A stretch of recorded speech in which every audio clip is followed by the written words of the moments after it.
Este es un contenido de Uninorte Académico. Suscríbete, aprende y comparte. Tratando de esquematizar esta intervención, se me ocurrió acudir a las recomendaciones del Banco Mundial sobre qué es un buen sistema tributario, para hacer un test de si el sistema tributario colombiano es un sistema bien diseñado y aterrizarlo en cómo esas falencias o esas virtudes que tenga el sistema colombiano impactan a los emprendimientos. ¿Qué dice el Banco Mundial? El Banco Mundial dice que un sistema tributario, para que sea adecuado, debería ser simple. Vamos a ver si el sistema colombiano es simple. Y simple implica que sea fácil de entender, fácil de aplicar y reduzca el margen para la generación de controversias. Obviamente estamos hablando de derecho y en la medida en que uno habla de derecho habrá tantas interpretaciones y tantos conflictos que necesariamente se prevé que haya incertidumbre en alguna medida. Lo que busca el sistema o esa característica de simpleza es que aplicarlo no sea una traba para hacer negocios.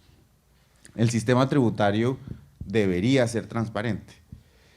¿Por qué? Porque es que la tributación es el primer punto de contacto bilateral entre el ciudadano y el Estado. Normalmente el Estado ayuda al ciudadano en muchas intervenciones, pero en materia tributaria fíjense que hay una bilateralidad porque es el momento en que se materializa la obligación de contribuir, es decir, la responsabilidad que tiene el ciudadano de aportar para los gastos del Estado.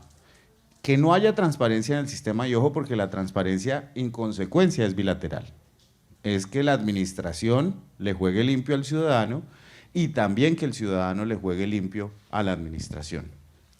Que sea equitativo, por supuesto, un sistema debe ser equitativo y esto implica que el recaudo recaiga principalmente entre quienes tienen mayor capacidad económica sin que el deber de contribuir se vea afectado. Todos en alguna medida podemos contribuir. Que sea eficiente y eficaz, esto también lo trae la Constitución política. ¿En qué se traduce esa eficiencia y esa eficacia? Que se maximice el recaudo con el menor costo tanto para el ciudadano como para la administración en su obtención. Y finalmente, un sistema tributario, según el Banco Mundial, debería promover la competitividad, porque un sistema tributario dentro de la política económica del Estado puede fomentar cierto tipo de actividades que considera relevantes o desincentivar actividades que no considera relevantes en su promoción. ¿Cómo lo hace sin que eso tenga un fin recaudatorio? Poniendo más impuestos, por ejemplo, al carbono. Ese es el concepto del gobierno que tenemos en este momento. Luego la explotación de carbono sale más costosa porque tiene unos efectos secundarios a juicio del gobierno negativos y en consecuencia se castiga mediante mayor tributación a este tipo de explotación. ¿Cómo se puede promover ciertas actividades? Pues en este momento no hay muchas que se promuevan, pero recuerden las rentas exentas asociadas a la industria hotelera, a la industria forestal, a la economía naranja. Todos esos son mecanismos que buscan incentivar ciertas actividades para que los ciudadanos las desarrollen por sus externalidades positivas. A mi juicio, el sistema colombiano no es simple. ¿Por qué digo que no es simple? Las normas en el sistema colombiano son extensas y detalladas y muchas veces contradictorias por una falla de técnica legislativa. Hace muchísimos años no tenemos una reforma integral, sino simplemente pequeñas reformas, principalmente recaudatorias o reactivas. ¿Qué quiero decir con reactivas? Que los contribuyentes encuentran una ventana por la cual disminuyen su tributación y el Estado reacciona cerrando esa ventana. Y el mejor ejemplo que hay de eso es el GMF. El GMF es un impuesto hecho al revés. donde se ve por dónde no se causa el GMF, hay una reforma tributaria para cerrar ese hueco. Es un impuesto que carece totalmente de técnica legislativa, más allá de que es antitécnico porque grava una capacidad económica que no necesariamente es cierta, y una contradicción que hay en el fondo de queremos bancarización, pero cada vez que yo muevo plata a través del sistema financiero me cobran un impuesto. Pero más allá de eso, datos. ¿Cuántas tarifas de renta hay en Colombia? No hice la tarea de contarlas todas, pero con seguridad hay más de 20. Si uno suma la tarifa de renta general es el 35%, las personas jurídicas, las personas naturales, perdón, tienen una tarifa progresiva. Hay unas rentas especiales para servicios hoteleros, otras para las zonas francas, pero cuando uno va a mirar los convenios de tributación, se encuentra con que ahí hay tarifas de tributación, porque finalmente la retención en la fuente en esos casos es el impuesto definitivo, que varían significativamente. Si yo, bueno, y dependiendo del periodo gravable, pues mucho más. Si yo miro pagarle un crédito a un americano, a un estadounidense, la retención en la fuente generalmente será el 15%, pero si el mismo crédito me lo da un banco suizo, la retención será 0%, pero si el mismo crédito me lo da un banco portugués, la retención será el 10%. Entonces, de manera que tenemos una disparidad de tarifas que hacen difícil entender el sistema tributario. Tenemos muchísimas obligaciones formales cuyo cumplimiento es por una parte costoso y por otra parte difícil de entender, sobre todo para los emprendedores. ¿Cuál es el reto de un emprendedor? Hacer lo más eficiente posible su negocio, pero al tratar de implementar su negocio se encuentra con trabas porque tiene que llenar 40 formularios, tiene dudas sobre cómo se aplica, hay regulaciones que cambian año a año, y hay interpretaciones de la autoridad tributaria que pueden resultar contradictorias frente a lo que dice la ley. Luego, no saben el dolor de cabeza que se puede volver todo ese trabajo de papeleo para un emprendedor. La probabilidad, en consecuencia, de cometer errores es mayor. Cuando el sistema no está integralmente diseñado con unos principios claros, sino simplemente responde a lo que llaman una colcha de retazos, donde hay unas modificaciones específicas regadas a través del estatuto tributario, pues es muy difícil de entender y en consecuencia de aplicar. Y eso genera incertidumbre y sale carísimo para los emprendimientos. ¿Por qué? Porque ustedes dirán, bueno, la sanción mínima no pasa de 500.000 pesos, pero cuando uno suma 3 sanciones mínimas y está empezando su negocio, eso le puede matar el emprendimiento. Eso le puede matar el emprendimiento. Y las sanciones muchas veces obedecen a requisitos que sustancialmente no tienen mayor relevancia. Luego, esa complejidad la termina pagando todos los ciudadanos. Yo creo que el mayor pecado en ese sentido que tiene el sistema colombiano es que las reformas no son integrales y sistemáticas, sino coyunturales y reactivas. Y con esto quiero decir, por coyuntural, las reformas tienen un objetivo específico atado al recaudo del gobierno de turno. ¿Cuántas veces han desmontado el GMF? Todas las reformas tributarias dicen se va a hacer una disminución progresiva de la tasa del GMF hasta llegar a 0. ¿Cuándo ha llegado a 0? Jamás, jamás, y era un impuesto transitorio. Luego, si ustedes se fijan, las reformas tributarias tienen siempre un problema de base, y es que buscan recaudar por la necesidad específica de cada gobierno, y el problema que lo resuelvan después otros. Las reformas tributarias, como les decía, son reactivas. Una vez se abre una ventana en materia digamos, de la regulación tributaria, el gobierno inmediatamente trata de cerrarla mediante la modificación de la ley que corresponda.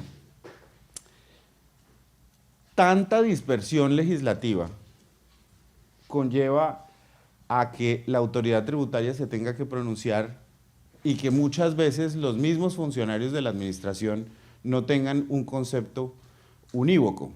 ¿Y eso qué genera? incertidumbre y costos transaccionales para los contribuyentes, sobre todo para los emprendedores, porque de nuevo, contratar un contador, contratar un abogado cuando uno está arrancando un emprendimiento es muchísimo más costoso y mucho más desgastante y de hecho desincentiva la formalización. Pues yo para qué me pongo en esas si manteniéndome en la sombra me ahorro esa plata, me ahorro dolores de cabeza y tributo menos. Bueno, a largo plazo eso impide crecer, pero es la alternativa fácil por la complejidad del sistema. Ahora les pregunto, la DIAN emite conceptos. Yo obro de acuerdo con lo que me dice la autoridad. ¿Me puedo amparar en lo que dijo la autoridad? Uno pensaría a principio de buena fe, si yo estoy haciendo lo que la DIAN dice que debo hacer, pues no deberían poder fiscalizarme. Yo creo que eso sigue siendo así, sin embargo, en una reforma tributaria se cambió la literalidad de la norma que decía que el contribuyente puede obrar al amparo de los conceptos de la autoridad siempre que estén vigentes y se dijo simplemente que eran obligatorios para la DIAN.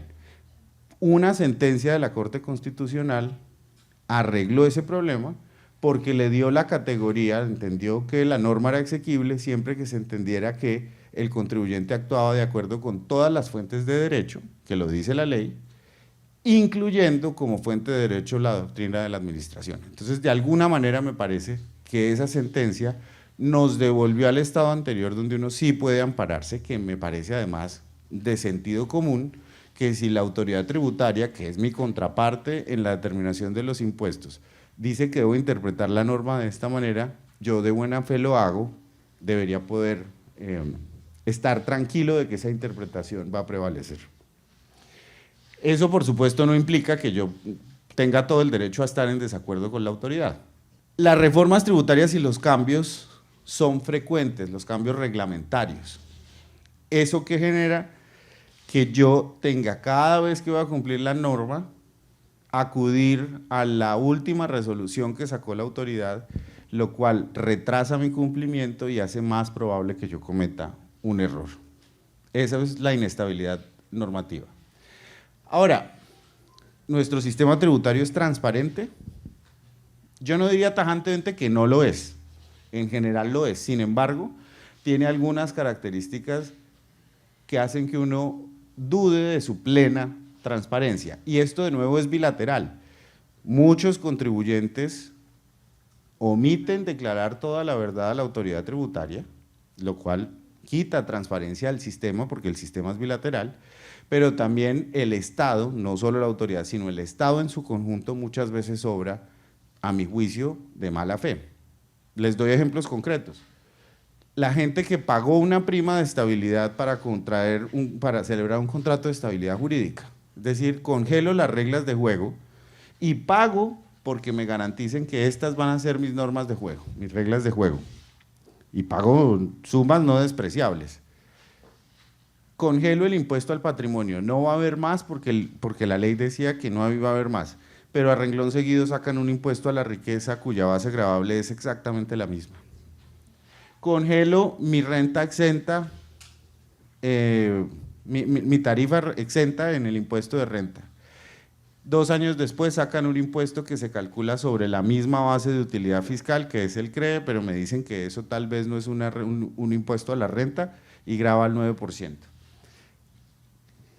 Esto afortunadamente no pasó, pero la reforma tributaria, la última que radicó este gobierno, pretendía que el 30% de la utilidad de las empresas se entendiera inmediatamente un dividendo, con independencia de que las empresas decidieran distribuirlo. Es decir, de entrada me metían la mano al bolsillo y me decían, esto tributa cuando el impuesto al dividendo está diseñado justamente para fomentar la reinversión en las empresas. Es decir, que la empresa decida o los accionistas decidan, oiga, no repartamos dividendo, metamos esto como reinversión para que el negocio crezca. Aquí me están diciendo, usted puede no repartir, yo entiendo que el 30% es dividendo y en esa medida paguen el impuesto que puede ser hasta el 20%. Afortunadamente, insisto, esa norma no pasó. ¿Todo esto a qué lleva? a que además de que yo me tenga que preocupar por subir ventas, por optimizar mi producción, tenga que vigilar, contratar asesores que constantemente estén mirando la evolución del sistema tributario, que estén pendientes de cumplir en el momento que corresponde con cada nueva resolución que saca la autoridad, porque cualquier incumplimiento puede generar una bola de nieve que termine en unas sanciones muchas veces desproporcionadas frente a la obligación incumplida. ¿Qué pasa también? La retención, la autorretención en la fuente, por ejemplo, o los pagos de IVA, el sistema de la forma en que está montado, hace que uno, si es un emprendedor o en general cualquier empresa, tenga que hacer un esfuerzo de caja descomunal al principio.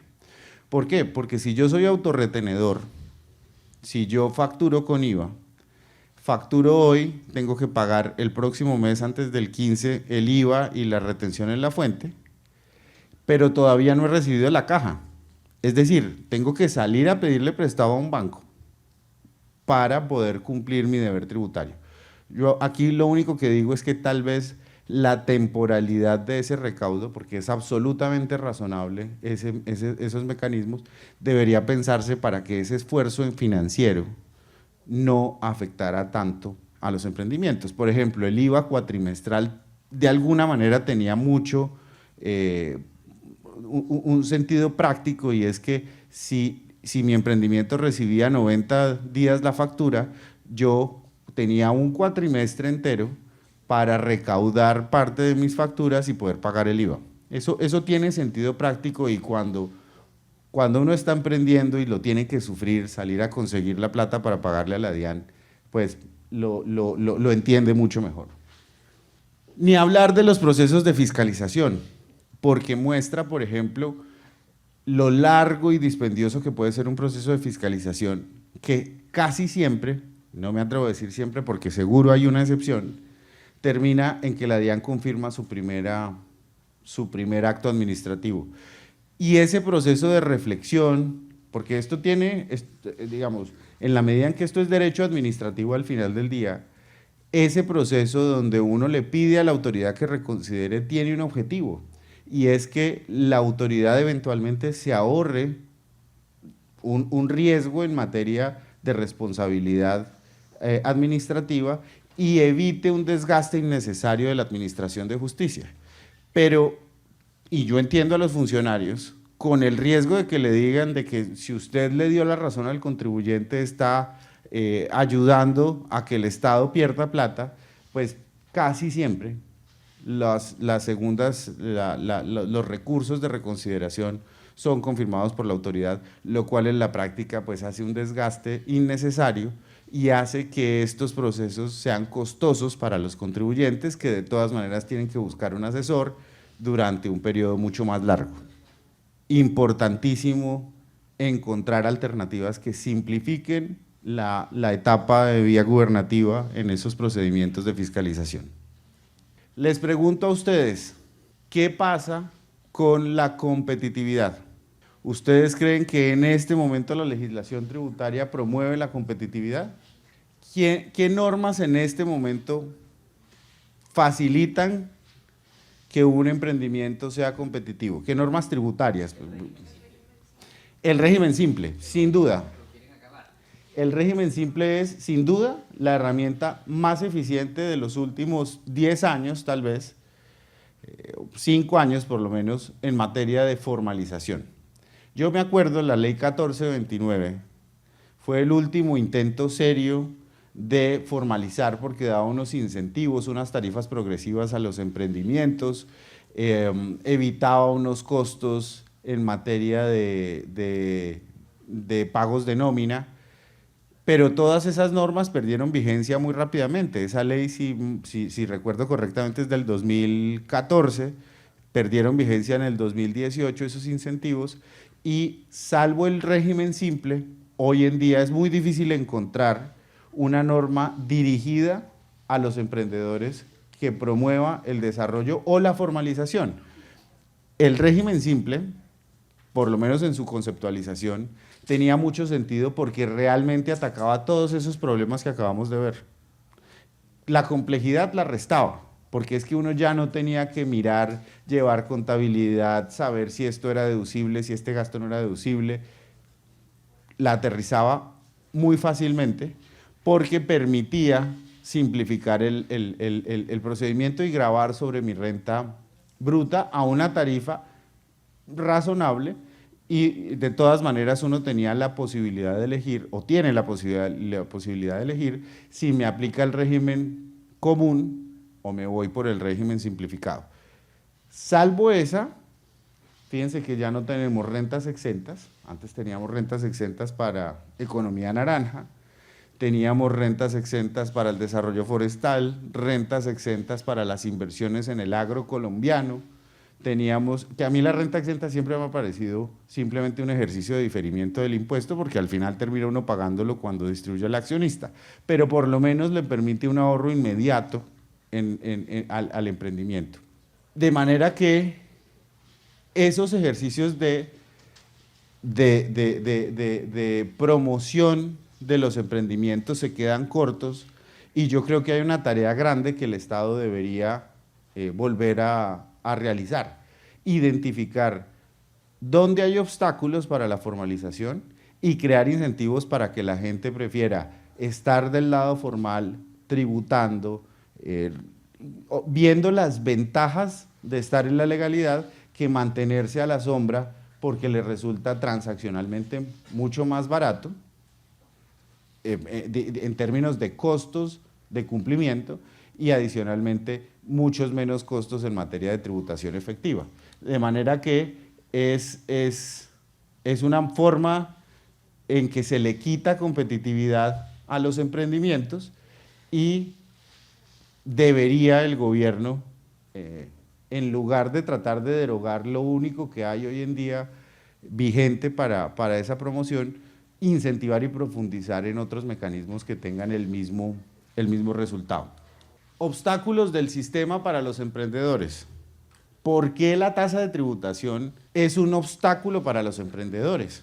Yo atiendo muchas startups, muchas ya grandes, y es muy interesante ver el comportamiento de esas empresas, porque aunque tienen préstamos de 100 millones de dólares, de 300 millones de dólares, siguen dando pérdida, porque la curva de la mayoría de negocios implica que al principio den pérdida 5 años mientras se estabilizan, y luego empieza la curva de crecimiento.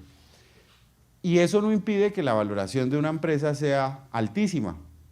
Pues ejemplos: Rappi, Adi, Avi, que es la de casas. Todos estos emprendimientos arrancaron con una idea, y esa idea todos los inversionistas le ven potencial y le prestan plata a ese emprendimiento.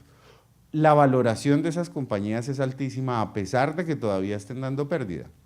La tasa de tributación depurada tiende a convertir una tributación, una utilidad absolutamente teórica, porque ese valor patrimonial es teórico, eso no se ha realizado, en una realidad gravable, y en esa medida puede resultar muchas veces en una injusticia, más allá de, por ejemplo, la doble tributación, porque una cosa es la teoría, una utilidad teórica contable que tributa en el año en que no se ha realizado, justamente por la TTD, y luego en el año en que se realiza tributa por la regulación ordinaria. Esto lo que hace es disminuir el margen, la tasa de tributación depurada, de lo que yo puedo distribuir como dividendo no gravado.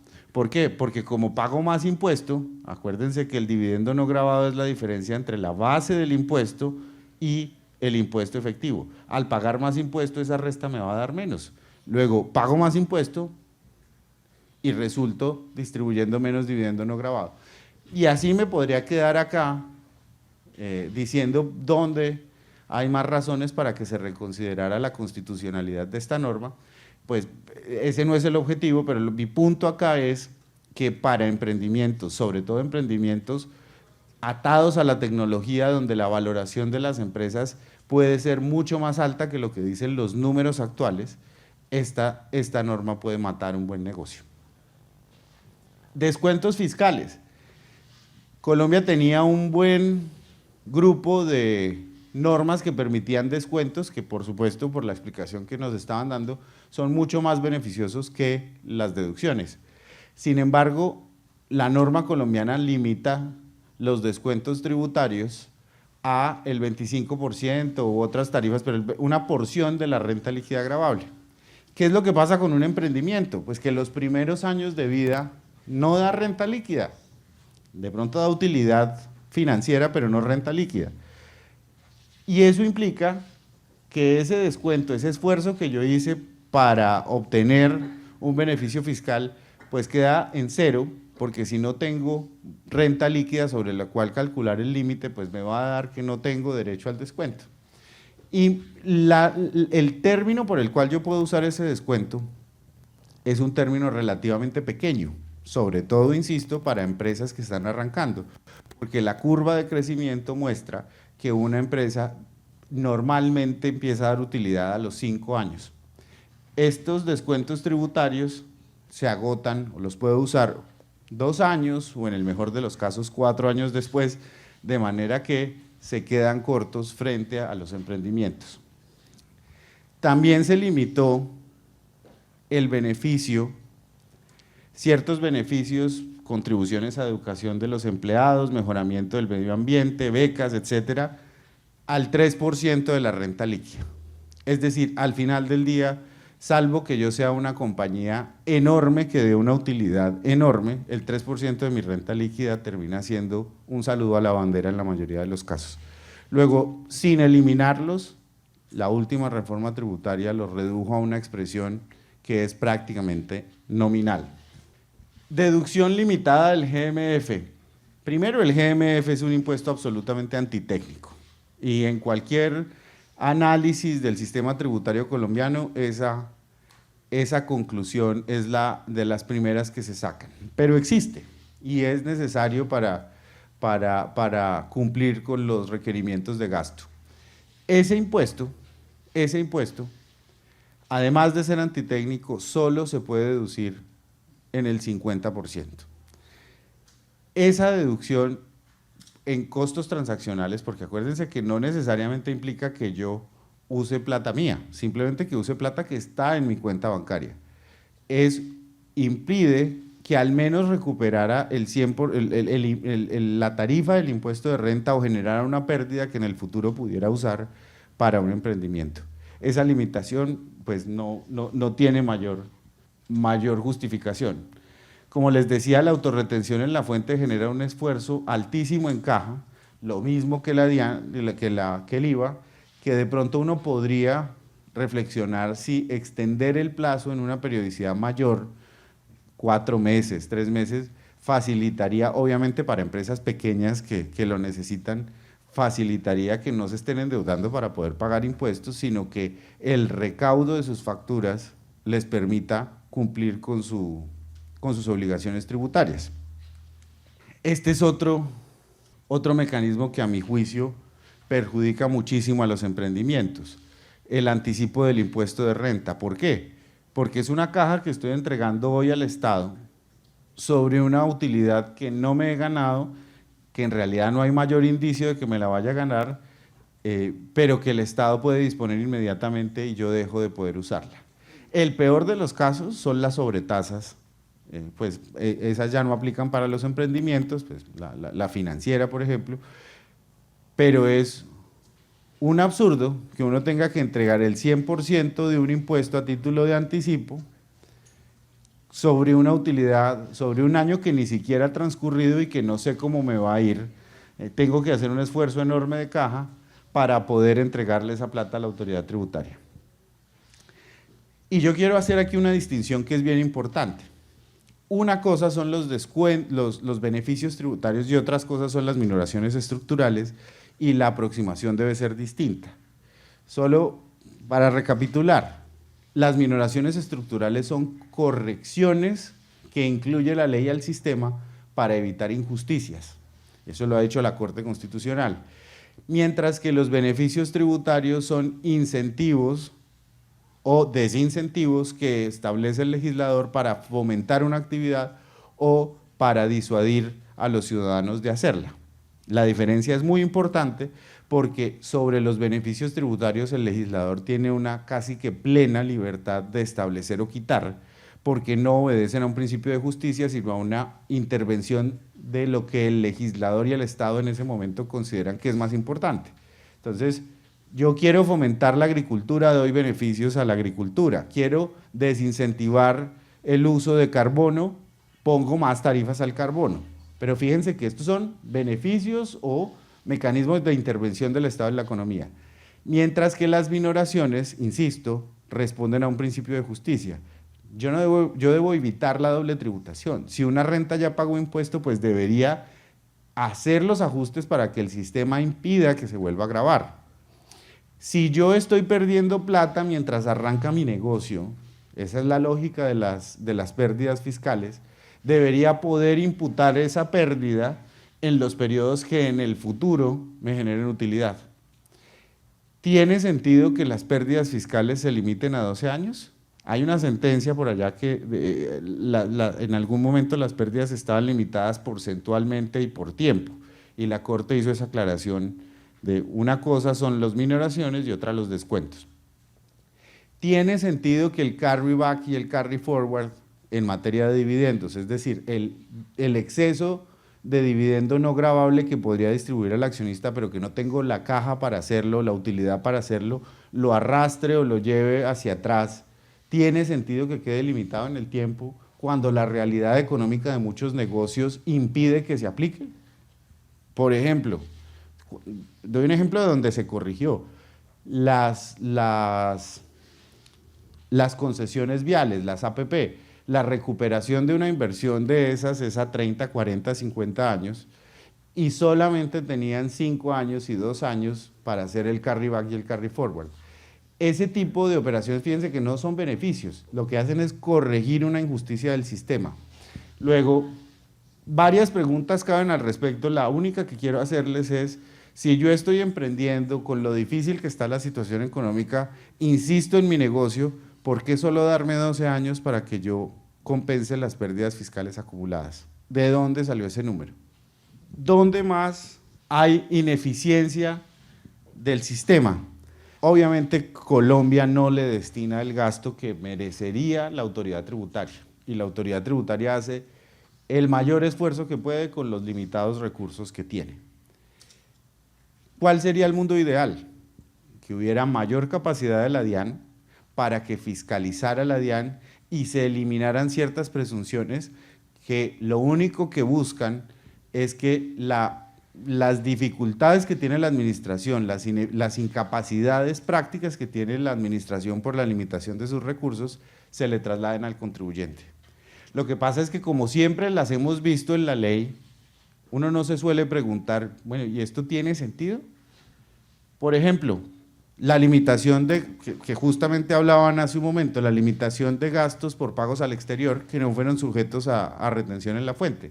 Bajo los principios generales de deducibilidad del artículo 107, el hecho de que yo pague al exterior a alguien que no es mi vinculado económico, que le haga o que no le haga retención en la fuente, ¿tiene alguna justificación? El gasto es necesario, el gasto es proporcional, el gasto tiene relación de causalidad.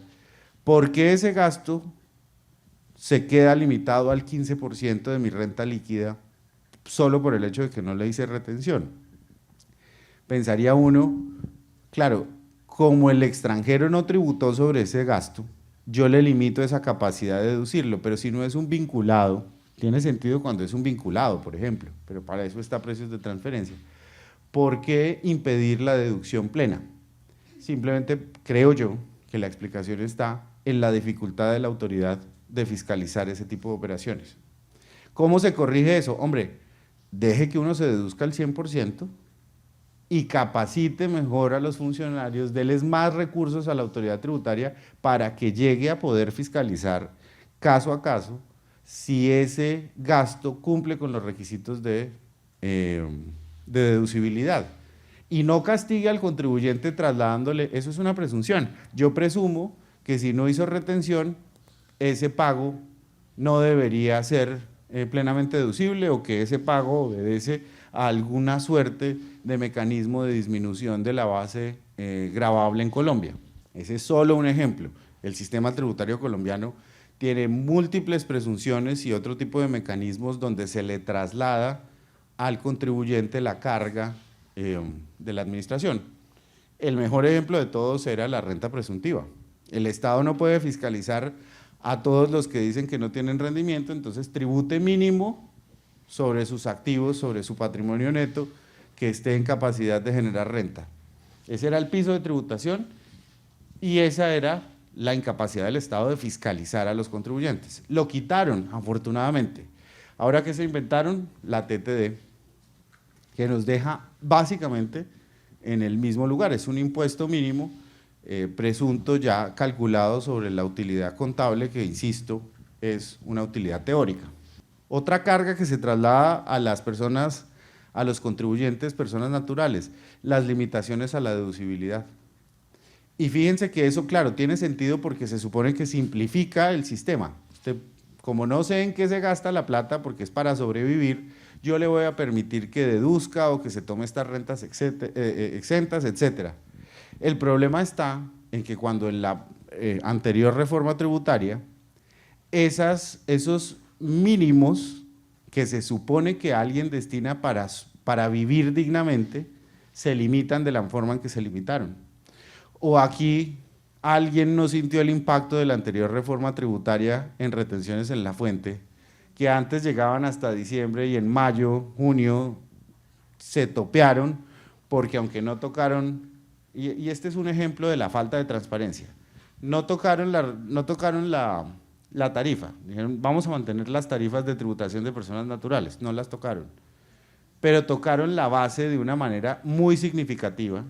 Y la base, acuérdense, que determina la tarifa en el caso de personas naturales. A mayor base, mayor tarifa por la progresividad.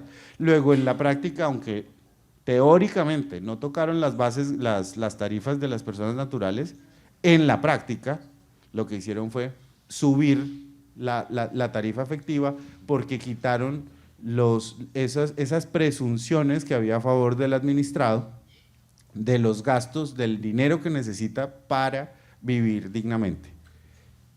Eso depende enteramente del legislador. Yo creo que ahí cabe un análisis de constitucionalidad, porque limitar, por ejemplo, el gasto de los dependientes a 2.300.000 por hijo, levante la mano el que con 2.300.000 mantenga un hijo durante el año entero. Ese tipo de cosas me parece que se tratan de minoraciones estructurales y no de beneficios, y en ese orden de ideas cabe un juicio de constitucionalidad más agudo que el que normalmente hace la Corte respecto de la equidad del sistema. Otro ejemplo de ineficiencias, la retención en la fuente por los dividendos que paga una sociedad a otra en Colombia. ¿Quiénes son los sujetos pasivos del impuesto a los dividendos? No a la renta en los dividendos, solo a los dividendos. Las personas naturales y los no residentes, ¿cierto? O sea, las personas jurídicas nacionales no son sujetos pasivos de ese impuesto.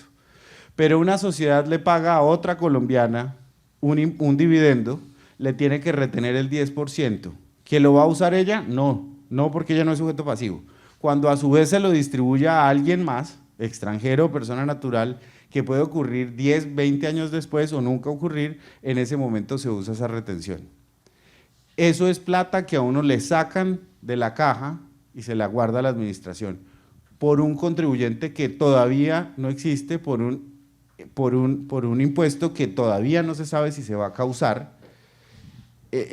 Yo creo que ahí también cabe un juicio de constitucionalidad, pero lo cierto es que cuando una sociedad colombiana invierte en otra, el 10% de los dividendos se los lleva a la administración vía retención, porque la sociedad del segundo nivel no es sujeto pasivo del impuesto. También el sistema está lleno de contradicciones. Siempre nos han dicho que para formalizar y para evitar la evasión tributaria, la bancarización es el primer paso. Y promueven la bancarización y limitan los gastos que no están realizados a través del sistema financiero, pero mantienen el GMF. Es decir, si no hace los pagos a través del sistema financiero hay un castigo, una consecuencia, y es que no es deducible, pero esa obligación implica que voy a incurrir en un gasto que de otra manera no debería incurrir, que es el impuesto, el gravamen a los movimientos financieros, que por demás solo es deducible el 50%. Y la peor contradicción de todas, la administración tributaria tiene buenas herramientas ya aplicables para combatir la evasión. La mejor de todas, la cláusula general antiabuso, después de la reforma del 2018. La primera era imposible de aplicar, pero desde la última reforma a esa norma, la autoridad sí puede fiscalizar las estructuras que son abusivas. Y eso mandaría un mensaje muy importante para que la transparencia sea de doble vía. No, pues obviamente no quitar el procedimiento reglado, que era lo que pretendía la última reforma tributaria, que insisto, afortunadamente no pasó, sino manteniendo ese procedimiento que me parece que está razonablemente regulado para darle garantías al contribuyente, pero también para permitirle a la autoridad fiscalizar aquellos eventos que podrían configurar abuso. ¿Cuántos casos de abusos hay hoy? Que yo sepa, ninguno.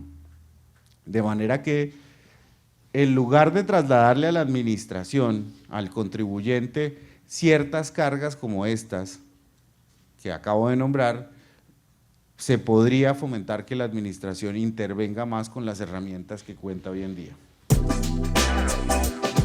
Explora más contenidos de tu interés. No olvides suscribirte a nuestro canal.